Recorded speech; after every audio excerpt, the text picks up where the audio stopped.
alaykum. Bugungi mavzu Word dasturida shrift turi, o'lchami va rangini o'zgartirish, matnni tekislash. Darslikda ko'rsatilgan amaliy ko'nikmalar. Shrift turi, o'lchami va rangini o'zgartira olish, matnni tekislay olish. Qadrli o'quvchilar, ushbu darsimizda shrift turi, o'lchami va rangini o'zgartirish hamda matnni tekislashni o'rganamiz. Darsimizga oid asosiy tushunchalar bilan tanishib oling. Shrift harf va belgilarning muayyan stili. Tahrirlash, o'zgartirish yoki tuzatish. Chapdan tekislash, dasturiy ta'minotning standart sozlamasi. Mavjud matn. Hujjatda avvaldan mavjud matnning shriftini sozlash uchun matn belgilanadi. Ochiluvchi ro'yxatlarga birma-bir kirib, shriftning kerakli turi, o'lchami va rangi belgilanadi. Hujjat sarlavhasi shriftining turi, rangi va o'lchami sozlanadi. Shunda u asosiy matndan ajralib turadi.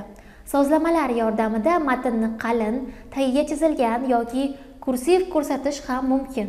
Qalin matn. Matnning kerakli qismi belgilanadi va bold tugmasi bosiladi. Shu qismning shrifti qalin ko'rinishga keladi. Matn qalin bo'lishi talab etilmasa, yana bir marta bold tugmasi bosiladi. Shunda u avvalgi oddiy ko'rinishga qaytadi. Tagiga chizilgan va kursiv matn.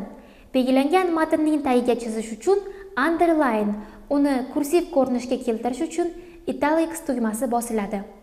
O'rgangan bilimlaringizga oid bir nechta amaliy mashg'ulotlarni ko'rib chiqamiz. Birinchi mashg'ulot. O'qituvchingiz bergan Info about vegetables doc hujjatini oching. Quyidagi savollarning javobini daftaringizga yozing. Ikkinchi mashg'ulot. Quyidagi shriftlardan qaysi biri tengdoshlaringiz uchun mos? Uchinchi mashg'ulot. Quyidagi savollarning javobini daftaringizga yozing. Quyidagi shriftlardan qaysi biri rasmiy hujjat uchun mos? Bu shriftning rasmiy hujjat uchun mos tomonlari nimada? To'rtinchi mashg'ulot. Quyidagi savollarning javobini daftaringizga yozing.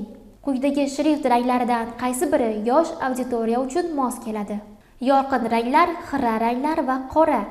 Bu ranglarning yosh auditoriya uchun mos tomonlari nimada? Beshinchi mashg'ulot. O'qituvchingiz bergan menu doc hujjatini oching. Matn shriftini 8-13 yoshdagi bolalarga moslab tahrirlang.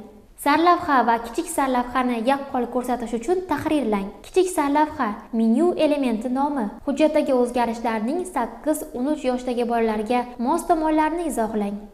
Oltinchi mashg'ulot. O'qituvchingiz bergan memo hujjatini oching. Matn shriftini kattalarga moslab tahrirlang. Sarlavhani kattalashtiring. Hujjatdagi o'zgarishlarning kattalar auditoriyasiga mos tomonlarini izohlang. Matnni tekislash. Matnni tekislash matn sahifaning qayerda joylanishini anglatadi. Bu modulda 3 ta asosiy tekislash turi o'rganiladi.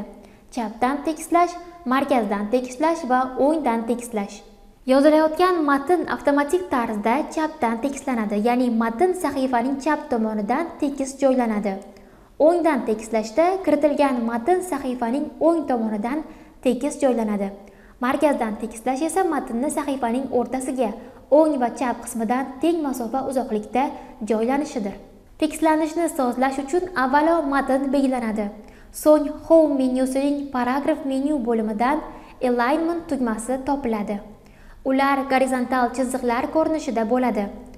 Birinchi tugma chapdan tekislash, ikkinchisi markazdan, uchinchisi o'ngdan tekislash amalini bajaradi.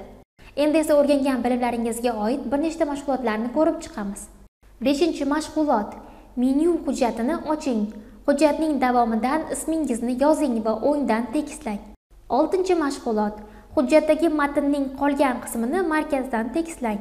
Bugungi darsimizda o'rgangan bilimlaringizni mustaqil holda takrorlashni unutmang. Yana ko'rishguncha salomat bo'ling.